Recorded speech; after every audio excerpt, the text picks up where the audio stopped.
নমস্কার বন্ধুরা, আমি সহেলি অলৌকিক জোনের আসরে তোমাদের আরও একবার স্বাগত জানাচ্ছি। আশা করি ভালো আছো।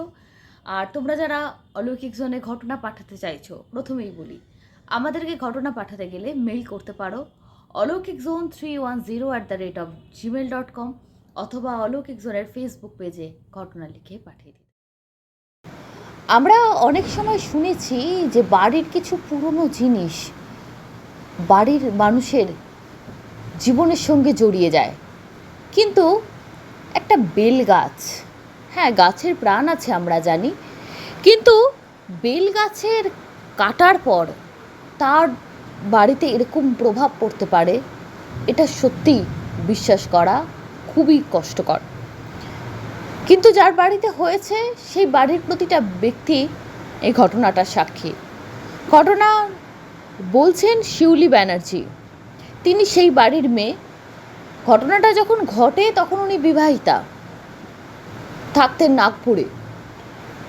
বাড়ি থেকে প্রত্যেকবার এই ধরনের সমস্যা আসছে। কি সমস্যা সে কথায় যাচ্ছে। বাড়িতে খুব চিন্তার মধ্যে থাকতেন। কথা ছিল ওনাদের বাড়িটা হুগলি জেলায়। ওনাদের বাড়িটা অনেকটা বড় জায়গা নিয়ে, বাড়ির আশেপাশে প্রচুর বড় বাগান। এবার আগেকার দিনের বাড়ি, প্রচুর ভাই বোন, তাদের আবার সন্তানাদিদের বিবাহ হওয়ার পর পুরো পরিবারটা আস্তে আস্তে আস্তে আস্তে বড় হচ্ছে, ঘরের প্রয়োজন আরও বেড়েছে। তো ওনার সম্পর্কে ভাইপো হন, যিনি ঘটনা পাঠিয়েছেন তার ভাইপো হন, তিনি ভাবেন যে বাগানের একটা সাইডে একটু বড় বাড়ি করবেন, মানে বাড়ির থেকে বেরিয়ে এসে একটা বাড়ি করবেন, একদম ভিত থেকে শুরু করে তাতে 4টে ঘর থাকবে, সমস্ত সুযোগ সুবিধা থাকবে বাউন্ডারির মধ্যেই, অথচ আলাদা একটা বাড়ি। শুনতে অদ্ভুত লাগলো, ওদের যেহেতু প্রচুর বড় জায়গা, এটা ওদের কাছে খুব একটা অস্বাভাবিক ছিল না। তা 3 কাঠা জমি তার জন্য বরাদ্দ হয়েছিল।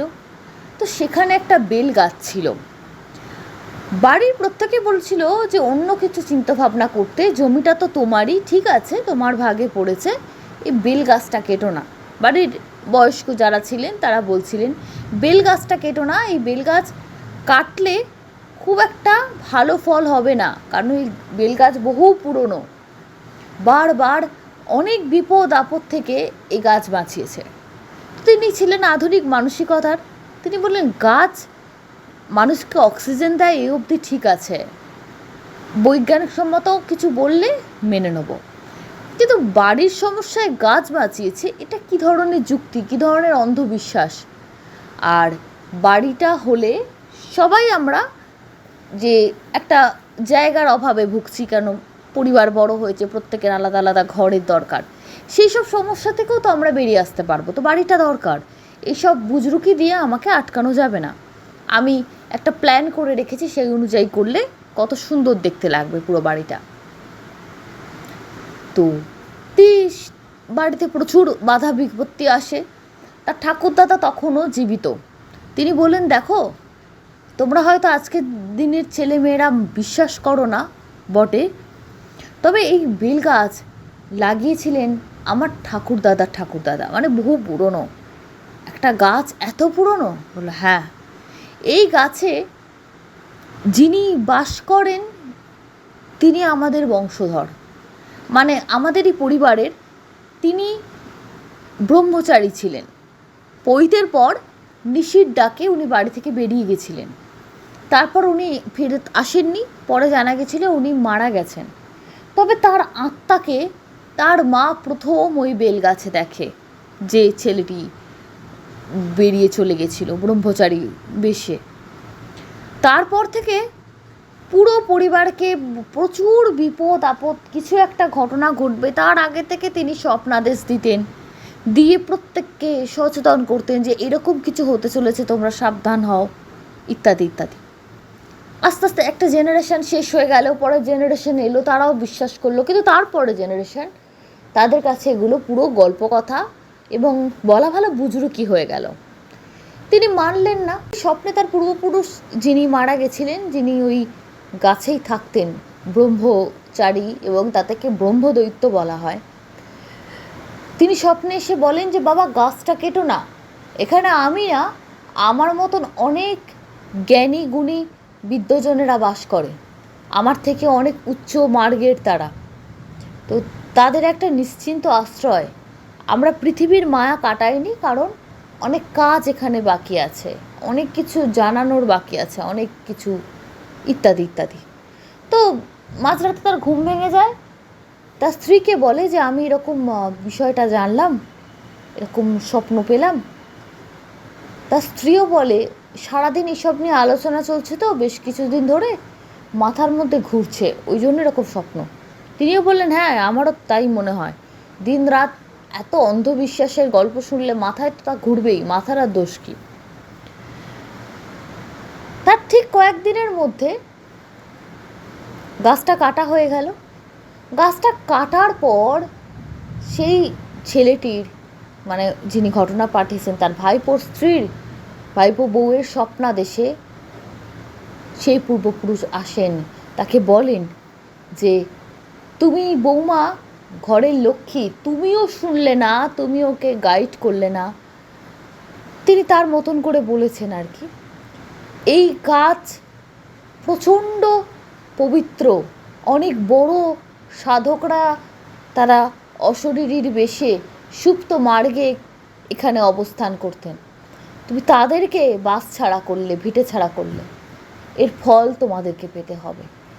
এত দিন ধরে তোমাদের পুরো পরিবারকে আমি রক্ষা করেছি বিপদ আপদ থেকে, সে কাহিনী তোমরা শুনেছ, তোমরা এতটা অকৃতজ্ঞ, অকৃতজ্ঞতার শাস্তি একটা তোমাদের পাওয়া উচিত। তো এরকম স্বপ্ন দেখার পর তার ন্যাচারালি সকালবেলা তিনি তার স্বামীকে এবং পরিবারের বাকিদেরকে বলে এরকম স্বপ্ন আমিও দেখলাম।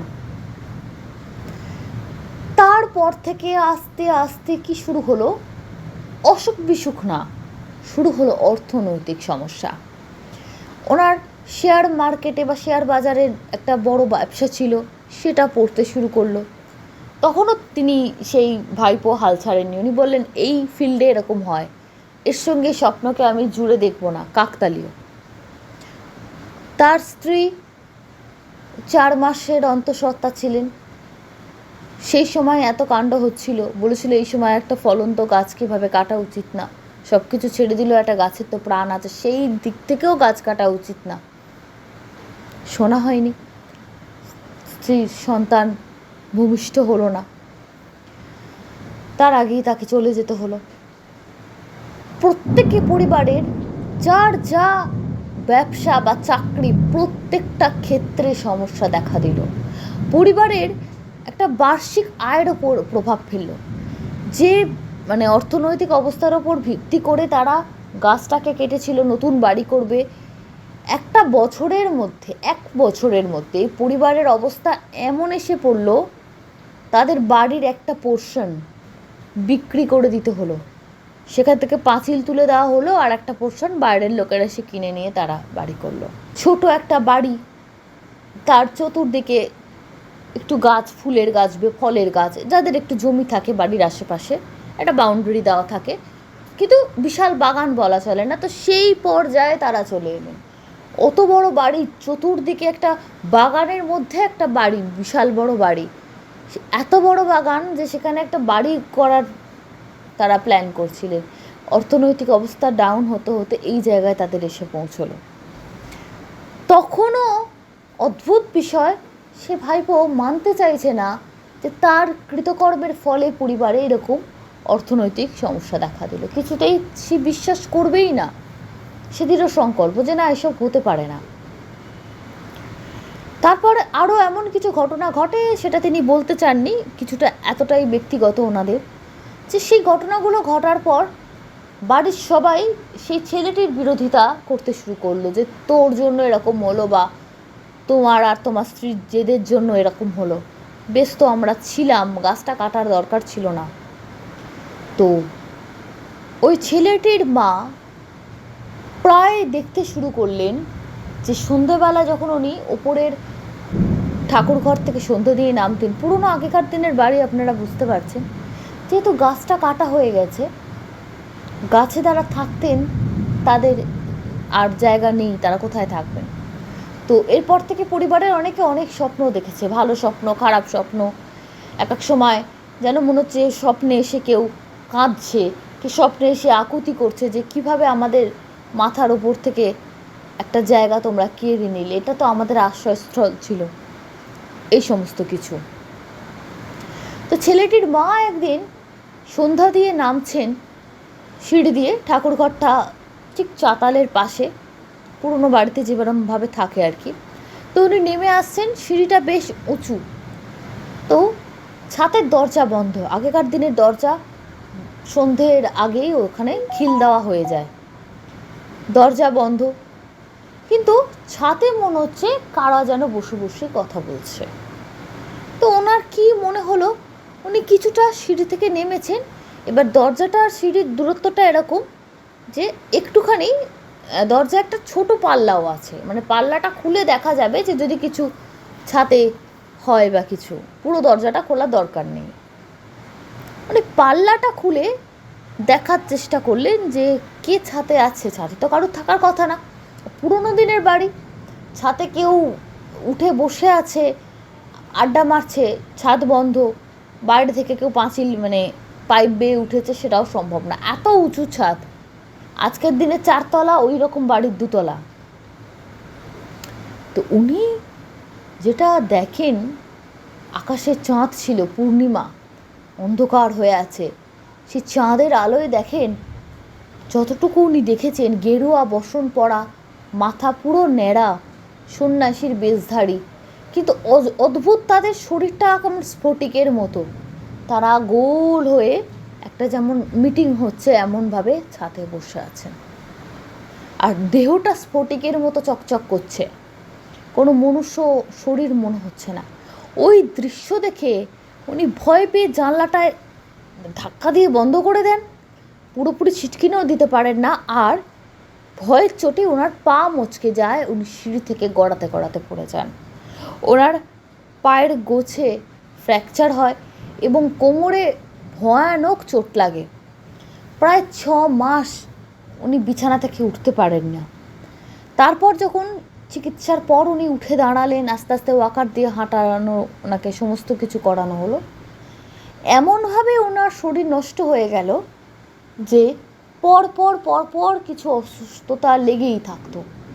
সম্পূর্ণ শয্যাশায়ী হয়ে গেলেন ওই অ্যাক্সিডেন্টের পর থেকে। এবং তারপর পুরো ওই যে বলেছিলাম, পুরো পরিবার ওই ছেলেটি এবং তার স্ত্রীর বিরোধিতা করতে শুরু করেছিল যে তোমার মায়েরও আজকে এই অবস্থা, তার জন্য তোমরাই দায়ী। কি দরকার ছিল, যেটা বারণ করা হয়েছিল সেটা শুনলে কি ক্ষতি হতো। তার মায়ের মৃত্যু ঘটে, যেটি ঘটনা পাঠিয়েছেন। এতদিন পরিবারের অবস্থা সমস্ত কিছু জানতেন, কারণ উনি যেহেতু ওয়েস্ট বেঙ্গলের বাইরে ছিলেন বিবাহ সূত্রে। তিনি যখন বাড়িতে ফিরে দেখেন, সে বাড়ির অবস্থা থেকে চোখের জল আটকাতে পারেন না, যে পরিবারে আপনজনেরা শেষ হয়ে গেছে, আর্থিক অবস্থা কোথায় এসে নেমেছে, যে কিছু ওনাদের মানে বাজারের দিকে কিছু দোকান টোকান ছিল, সেগুলো ভাড়া দিয়ে চালাতে হচ্ছে, দিনগত পাপক্ষয় এরকম, শুধুমাত্র অবিশ্বাসীর একজনের জেদের জন্য। অবিশ্বাস করা, উনি বলছেন ভালো, সব কিছু বিশ্বাস করতে হবে চোখ বন্ধ করে, তা নয়, কিন্তু কিছু জিনিস মানলে যেখানে 8-5 জন উপকৃত হয়, সেখানে মানলে ক্ষতিটা কোথায়। ঘটনাটা উনি পাঠিয়েছেন। জানি না বন্ধুরা তোমাদের কেমন লাগলো। তবে ওই বেলগাছের পরে পুরোহিত ডেকে কিছু শান্তি সস্তায়ন, কিছু পুজো পাঠ, পরবর্তীকালে অনেক কিছুই করা হয়েছে, কিছুটা সমস্যা কেটেছে, এটা বলা ভালো। তবে ওই বাড়ির যে বিশাল অবস্থা ছিল, বিশাল আর্থিক পরিস্থিতি ছিল, তা আর ফিরে আসেনি, এটুকু বলা যেতে পারে। তাদের জীবন চলে যাচ্ছে, জীবন তো কোনো কিছুতে থেমে যায় না।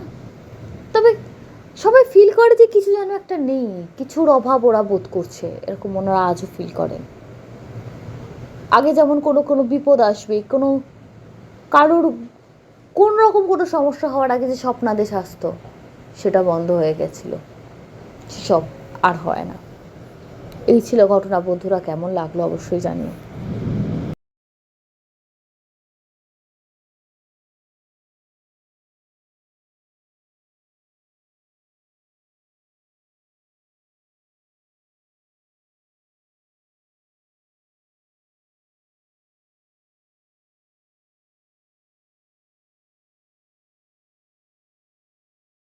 সরাসরি চলে যাচ্ছি তোমাদের কমেন্ট বক্স সেকশনে। কমেন্ট করেছেন ONYX অফিসিয়ালস, লিখছেন খুব দুঃখজনক, তবে ও যে আবার ফিরে এসেছে সেটা জেনে খুব ভালো লাগলো। উনি ব্যারাকপুরের ঘটনায় কমেন্ট করেছেন। ঝুমুর চক্রবর্তী উড়িষ্যার চিল্কার ঘটনাটা লিখেছেন খুবই দুঃখজনক ঘটনা। সুদীপা নন্দী, আরেকজন আছে সুদীপ্ত নন্দী, লিখেছেন একদম তাই, ডায়মন্ড হারবারে আমার পিসির বাড়ি। মনোজ বুয়ারিক লিখেছেন আমার বাড়ি নালিকুল, এই ঘটনাটা শুনে ভয় লাগছে। তন্ময় পাল লিখে দিদিভাই স্টেশনের নামটা কি উল্লেখ করা যেতে পারে না? আসলে যখন যিনি ঘটনা পাঠাচ্ছেন নাম দিয়ে দেন আমি তখনই উল্লেখ করি, যদি তারা কনফিডেন্টলি নাম না বলতে চান আমি সেগুলো উল্লেখ করি না। সুজাতা চ্যাটার্জি লিখছেন বালি স্টেশনে ঘটনাটা ঘটেছে তো বুঝতে পারলাম, কিন্তু বালি রেল লাইনের অনেকটা অংশে এই ব্যাপারে বদনাম আছে। আচ্ছা, যারা বলছিলেন যে এরকম কিছু হয় না আর যারা লোকাল অনেকে দাবি করেছেন বালিতে এরকম ঘটনা নাকি ঘটে। এখানেই শেষ করছি, আবার ফিরে আসবো আগামী পর্বে। ভালো থেকো, শুভরাত্রি।